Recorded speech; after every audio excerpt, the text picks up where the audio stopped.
እዚ ፊልም ዝጅምር ጃኒ ዝተባህለ ኣብ ማእከላይ ዕድመ ክልል ዝርከብ ዕውት ናይ ቢዝነስ ሰብ እናርአየና እዩ። ጃኒ ኩሉ ናይ ህይወቱ ክፋል ኣብ ቁፅጥር ዘእተወ ሰብ እንትኸውን ሓደ ክቆፃፀሮ ዘይኽእል ነገር ግን ኣሎ። ንሱ እውን ናብ ኣዋልዱ ዝነበረ ወልፊ። እዚ ንምክባር ዘይኮነስ ኩሉ ግዜ ኣብ መንገዲ መልክዐኛ ጓል ክርኢ ከሎ ናብ ዓራት ክወስዳ ይደሊ። እዚ ንምስኻዕ ዝነበሮ ተፈጥራዊ መልክዕ ምስ ናይ ምዝራብ ክእለቱ ሓዊሱ ንሕድሕድ ጓል ሓድሽ ማንነት ይፈጥር። ፋቢዮ ዝተባህለ ዓርኩ ኩሉ ግዜ ጃኒ ዝገብሮም ነገራት ኣብቲ ክለብ ንዝርከቡ መሳርሕቶም ይትርኸሎም። ጃኒ ግና ናይ ፋቢዮ ሰበይቲ እኳ ከይተረፈት ከም እትፈትዎ ይናገር። ጃኒ ገደብ ዝነበሮ ዓይነት ሰብ ኣይነበረን። በቲ ሓደ ገጽ ድማ ናይ ጃኒ ናይ ግሊ ሓኪምን ናይ ሕሊና ድምፁን ዝኾነ ዳርዮ ንርኢ። ጃኒ ቅድሚ 50 ዓመት ምግባሩ ምስ ሓንቲ ጓል ብቻ ፍቕራዊ ርክብ ክጅምር ከም ዘለዎ ይመኽሮ። ኣብ መንጎ ትድራርን ከለው ከዓ ዘይተጸበዮ ስልክ ተደዊሉ ብዛዕባ ኣዲኡ ይንገሮ። እዚ እውን እቲ ሓደ ክቆፃፀሮ ዘይኽእል ናይ ህይወቱ ክፋል እዩ። ካብ ቤተሰቡ ርሒቑ ስለ ዝዓበየ ሕዚ ርክቡ ንምስትኽኻል ብጣዕሚ ረፊዱ እዩ። ምክንያቱ ከዓ ሕዚ ተደዊሉ ኣዲኡ ከም ዝሞተት ተነጊርዎ። ኣብ ቀብርን ከለው ፍላቪዮ ሓው ብዛዕባ ኣዲኡ ጽቡቓት ቃላት እንትናገር ጃኒ ግና ምንም ነገር ኣይተናገረን። ድሕሪ እቲ ቀብሪ ጃኒ ናብቲ ናይ ቀደም ገዝኡ ኸይዱ ኣብቲ ኣዲኡ ትቕመጠሉ ዝነበረ ዊልቸር ኮፍ ኢሉ ናይ ቤተሰብ ፎቶታት ይርኢ። በቲ ነገር ተመሲጡ እናረኣየ ከሎ እቲ ኣብ ቀረባ ግዜ ናብቲ ሰፈር ዝመፀት ኢላያ ዝስማ ቆንጆ ጓል ትመፅእ። ኣብ ዊልቸር ተቐሚጡ ምስ ረአየቶ ኣካል ጉዱእ ስለ ዝመሰላ ቅድሚ ሕዚ ኣብ ሓደ ገዛ ጉድኣት ኣካል ትንከባኸብ ከም ዝነበረት ትገልጸሉ። ጃኒ እውን ካብቲ ንሳ ክትገብረሉ ትኽእል ነገር ክጥቀም ኢሉ ምኻድ ከም ዘይኽእል ምምሳሉ ይቕፅል።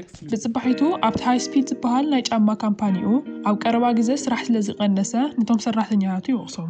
ካብቶም ሰራሕተኛታቱ ሓንቲ ዝኾነት ጁልያ ሓድሽ ናይ ጉድኣት ኣካል ኣትሌታት ጫማ ምምራት ንኽጅምሩን ሓደሽቲ ዓማዊል ንኽስሕቡን ሓሳብ ተቐርብ። ጃኒ ግና ናቱ ብራንድ ኣብቶም ፍሉጣት ጽዕንቶ ፈጠርቲ ኣትሌታት እምበር ኣብቶም ሓንቲ ጫማ ብቻ ዘለቶም ጉድኣት ኣካል ትኩረት ክገብር ከም ዘይብሉ ኣረጊጹ ይናገር። እዚ ብቻ እኹል ስለ ዘይነበረ ንጁልያ ካብ ስራሕ የባርራ። ድሓር ጃኒ ተመሊሱ ናብ ናይ ኣዲኡ ገዛ ኣመኽንዩ ንኤላያ ንኽረኽባ ይኸይድ። ቡና እናሰተዩ ከለው ንስታ ኣፍቃሪ ክህልዋ ከም ዘይትደልን ሓደ ግዜ ግና ዕድሚኦም ብዘየገድስ ምስ ሚልዮነራት ሰባት ከም እትወፅን ትነግሮ። ጃኒ እዚ ምስ ሰምዐ ከም ተራ ሰብ ምምሳሉ ገዲፉ ንሱ ናይቲ ሃይ ስፒድ ዝበሃል ጫማ ፋብሪካ ሓላፊ ከም ዝኾነን ኣብ ሙሉእ ኣውሮፓ 148 ድኳናት ከም ዘለውን ይነግራ። ነገራት ጽቡቕ እናኸዱ ስለ ዝነበሩ ኤላያ ናብ ናይ ቤተሰባ ናይ ገጠር ገዛ ምሳኣ ንኽከይድ ትዕድሞ። በዚ ድማ ጃኒ ንመጀመርያ ግዜ ብዊልቸር ገይሩ ይወፅእ። ኣብኡ ምስ በጽሐ ኤላያ ትኹን ወለዳ ወላድና ሓጉኣ ምንም ነገር ኣይጠርጠሩን። ድሕሪ ዝተወሰነ ደቃይቕ ሓንቲ ናይቲ ቤተሰብ ኣባል ዝኾነት ንኤላያ ሓፍታ ኪያራ ትመጽእ። ጃኒ ኪያራ ካብ መኪና ወሪዳ ናብ ዊልቸር ክሳብ ትድይብ ብመልክዓ ተደኒቑ ይሪኣ ነይሩ። ብሃንደበት ኤላያ ንምንታይ ናብ ገዛ ክትዕድሞ ከም ዝደለየት ግልጽ ዝኾነሉ እዩ ዝመስል። እዚ ዕድል ተጠቒማ እቲ ምኻድ ዘይኽእል ሃብታም ሰብኣይ ምስታ ተመሳሳሊ ችግር ዘለዋ ሓፍታ ክተጣምሮም ስለ ዝደለየት እዩ። ኪያራ መልክዐኛ ዋላ እኳ እንተነበረት ጃኒ ግና ንዓኣ ምንም ድሌት ኣይነበሮን። ካብቲ ቦታ ብፍጥነት ክወፅእ ይደሊ። ብዙሕ ከይጸንሐ ጃኒ ኣብቲ ክለብ ንዕረኽቱ ብዛዕባ እቲ ኩነታት እናነገሮ ኪያራ ዋላ እኳ መልክዐኛ እንትኾነት ግን ድማ ምስ ሓንቲ ጉድእቲ ኣካል ክኸውን ከም ዘይኽእል የረድኦም። ይኹን እምበር ፋቢዮ ምስኣ ንክሓድር ክፍትኖ ከሎ ጃኒ እውን ትዕቢት ሒዝዎ እቲ ፈተና ይቕበል። በቲ ካሊእ ገጽ ድማ ኤላያ ናብ ፍላቪዮ ኸይዳ እቲ ኣካል ጉዱእ ዝኾነ ሓው ጽቡቕ ሰብ ከም ዝኾነ ትነግሮ። ፍላቪዮ ግና እቲ ሓቀኝ ንባዕሉ ንክሕዞ ይውስን። ድሓር ግን ናብ ጃኒ ኸይዱ መስመሩ ሓሊፉ ይኸይድ ከም ዘሎ እናነገረ ከጠንቅቆ ይሞክር። ጃኒ ግና ናቱ መጠንቀቕታ ከም ቀልዲ ወሲዱ ንሱ በራሕ ስለ ዝኾነ ቀኒኡ ከም ዝኾነ ይነግሮ። ብጽባሒቱ ጃኒ ቅድሚ ናብ ስራሕ ምኻዱ ናብ ኪያራ ደው ኢሉ ንቐዳምን ሰንበትን ብሓደ ንኽወፁ ይሓታ። ኣብ ኦፊሱ ከሎ ኪያራ ሰርፕራይዝ ክትገብሮ ትመጽእ ከም ዘላ ምስ ፈለጠ ኣብቲ ጠረጴዛ ብዘስሕቕ ኮፍ ኣባህላ ኮፍ ኢሉ ይጸንሓ።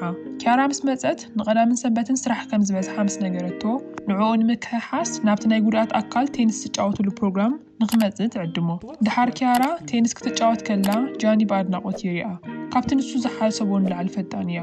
ብድሕሪ እቲ ጸወታ ምስቶም ጉድኣት ኣካል ዝኾኑ ዓርኽታ ብሓባር ድራር ንኽበልዑ ንኽመጽእ ትዕድሞ። እዚ ድማ ኣብ ዘይምቹ ኩነታት ንክኸውን ይገብሮ። ኩሎም ብዛዕባ እቲ ናይ እግሪ ኩነታት እንትሓትዎ ንሱ ድማ እንታይ ኢሉ ክምልስ ከም ዘለዋ ኣይፈልጥን። ብኻልእ መዓልቲ ነቲ ጽቡቕ ዘይነበረ ናይ ድራር ፕሮግራም ንምክሕሓስ ጃኒ ብሃንደበት ናብ ናይ ኪያራ ናይ ቫዮሊን ኮንሰርት ይኸይድ። ኣብ ህይወቱ ንመጀመርያ ግዜ ብኪያራ ምኽንያት በቲ ሙዚቃ ደስ ይብሎ። ብድሕሪ እቲ ኮንሰርት ናይ ጥፋት ስምዒት ስለ ዝተሰምዖ እቲ ሓቂ ንኽነግራ ናብ ሓደ ዓብዪ ሬስቶራንት ይወስዳ። ኣብ መወዳእታ ሰከንድ ግና ሓሳቡ ቀይሩ ኣብ ክንዲ እቲ ሓቂ ብኣኣ ከም ዝተማረኸ ይነግራ። ኣብ መንጎ ዘረብኡን ከሎ ጃኒ በቲ ሓድሽ ናይ ኤሌክትሪክ ዊልቸሩ ግርግር ይፈጥር። ከመይ ክቆፃፀሮ ከም ዝኽእል እውን ኣይፈልጥን።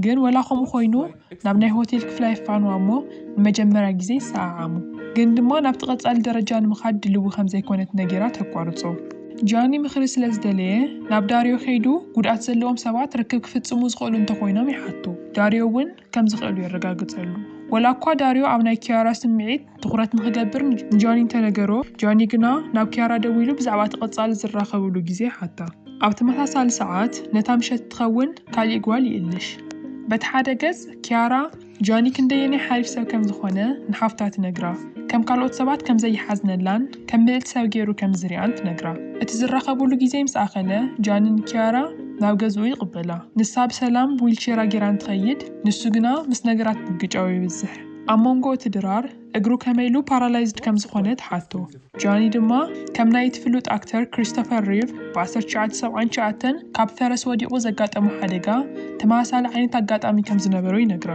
ኪያራ ድማ እቲ ኣክተር ሪቭ ካብ ክሳዱ ንታሕቲ ሙሉእ ፓራላይዝድ ከም ዝኾነ ተዘኻኽሮ ጃኒ ድማ ከም መልሱ ንሱ ካብ ንእሽተይ ፈረስ ከም ዝወደቐ ይነግራ ሕዚ ድማ ናይ ኪያራ ታሪክ ናይ ምንጋር ተራእይ ነይሩ ናታ እኳ ብሓቂ መሕዘኒ እዩ ነይሩ ቅድሚ ብዙሕ ዓመታት ናይ መኪና ሓደጋ ይጋጥማ እሞ እታ ምስኣ ዝነበረት መንገደኛ ቀሊል ጉድኣት ይበጽሓ ቫዮሊና እውን ምንም ነገር ኣይኮነትን ናታ ዕድል ግና ካልኣይ ግዜ እግራ ከይትጥቀም ከም ዝገበራ ትናገር ጃኒ ንዓኣ ንምጽናዕ ሓደ መንሳፈፊ ነገር ይህባ እሞ ድሕሪ ዝተወሰነ ሰከንድታት እቲ ክፍሊ ንሶም ክሳብ ዝሳፈፉ ብማይ ይምላእ ኪያራ ነብሳ ብነጻነት ክትንቀሳቐስ ምስ ተሰምዓ ዓርሳ ኣብ ናይ ጃኒ ሕቑፎ ተኣቲ ፍቕራዊ ርክብ እውን ይገብሩ እቲ ማይ ፀፈፍ ኢሉ ምስ ወድአ ኪያራ ድቃስ ይመጻ ጃኒ በቲ ኣጋጣሚ ንዓርኽቱ ኸርእዮም ኢሉ እቲ ውድድር ከም ዘሸነፈ ንኸረጋግጽ ፎቶ የልዕላ ድሓር ኣብቲ ምሸት ጃኒ ምስ ናይ ፋብዮ ሰበይት እናተዘናግዐ ይምሺ ክሳብ እቲ ናይ ወይኒ ብርጭቆ ትሰብሮ በዚ እውን ንዓርሳ ከም ኣካል ጉድእቲ ኢላ ክትዛረብ ምስ ሰምዓ ጃኒ እናደድ እሞ ካብ ገዝኡ የውፅኣ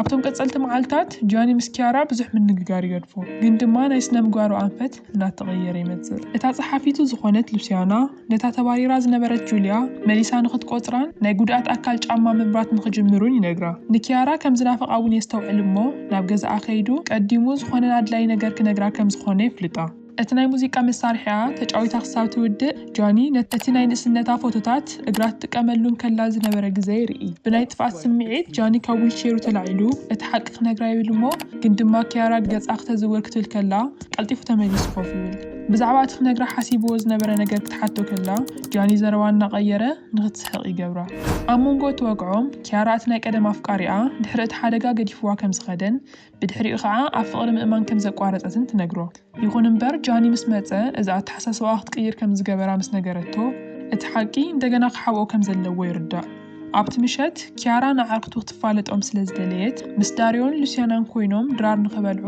ብሓደ ይኸዱ ኣብ መንገድን ከለዉ ጃኒ ንኪያራ ዝነበሮ ስሕበት ክሓብኦ ስለ ዘይከኣለ እቶም ኣዕርኽቱ እቲ ሓቂ ክነግራ ከም ዘለዎ እንተዘይኮይኑ ግና ንሶም ከም ዝነግርዎ ይፈራርሕዎ ኣብቲ ድራር ከለዉ ከዓ ዳርዮም ፍርርሑን ትቕጽል ጃኒ ብድንገት ናብ ሸሚዙ ፀብሑ ይፍሰሉ በዚ ከዓ ናብቲ መሕፀቢ ክፍሊ ይከዱ ኣብኡ ምስ በጽሑ ዳርዮ ዝገብሮ ዘሎ ነገር ልክዕ ከም ዘይኮነን በዚ እውን ንኪያራ ይጎድኣ ከም ዘለዎን እንትነግሩ ጃኒ ግና እቲ ሓቅን ዘይምቕባል ይውስን ብጽባሒቱ እውን ሓዊ ፍላቪዮ እቲ ንሱ ክገብሮ ዝነበሮ ነገር ከይዱ ንኤላያ እቲ ሓቂ ይነግራ ኤላያ ብጣዕሚ ተናዲዳ ንጃኒ ንኽተናግሮ ትኸይድ ኣብ ገጹ ምስ ፀፍዐቶ እቲ ሓቂ ባዕሉ ንኪያራ ከይዱ ንኽነግራ ተዘይኮይኑ ግና ብደስ ዘይብል መንገዲ ክትሰምዕ ከም እትኽእል ተፈራርሖ ጃኒ ብጭንቀት ተዋሒጡ ናብቲ ናይ ኣረግቶት መንበሪ ቦታ ከይዱ ንኣቦኡ ይረኽቦ ይኹን እምበር ኣቦኡ ንሱ ጽቡቕ ሰብኣይ ከም ዘይነበረን ወዱ ጃኒ እውን ተመሳሳሊ ስሕተት ንኸይሰርሕን ይመኽሮ ወላ እኳ ክስእና እንተኾነ ንኪያራ እቲ ሓቂ ክነግራ ኣለዎ ኣብቲ ሰዓት እታ ናይቲ ድርጅት ዳይሬክተር ዓዊላ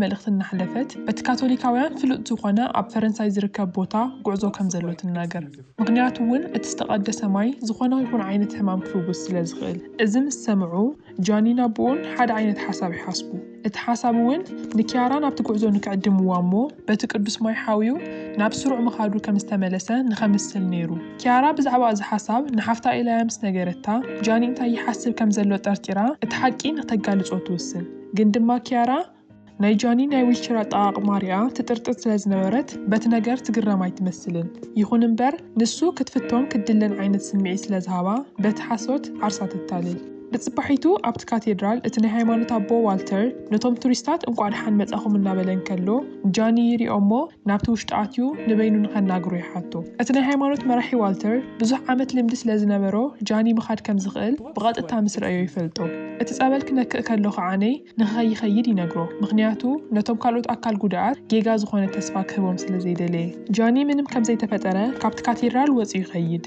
كيارا تناديدا نابتنا يقعزو أم مكينا قد إنا قدتن كلا ناتب فتنتي متزنا برا نايت مكينا أيستو عالتون قندما جاني تقواي في حزامو كابت حدا قايد هنا ولا قوازن خقبر اقروه تقام تنبرو كيارا نجاني تأمر تفتيرو إلا اختمسل ولا قوان تمكورت نابت مكينا مساعت واتقنا نبعاتها تقوصات زرايك عالتن نابرو مستملسة نايجاني تشجر ناتقادة يخيد فابيو مستبيتو كم زحادة رسلال سمعة دافئة ودقمو كابتوم ناي تكلب عرختوون كبراتيسن قروب مصنعنا عكراكبن اتخبرات عبل عليو كوردنيلو نابنا يديو مغابر يخيد بدحريقو جاني بحدش منفس ناب سراح يملس نجلياون عبتنا يقودات أكال جاما ممرات حلافيتي دورا قندما جاني زخانة زقودة لنقر كم زلو يسموها نسوون ناي كيارا زي مهلاو نيرو نابتنا يبيت سباقة زي خيدمو إن حقوا بتشاي رخبن كم أزبالو عودات نجيزياو نقر بتشا كم زداليو سلاز فلتت كيارا أبي كم زلا من نقار تقابيو جاني دما ولا كوا تشكر زلو سبن تنبرة قندما مس كيارا بفقر خمز ودغن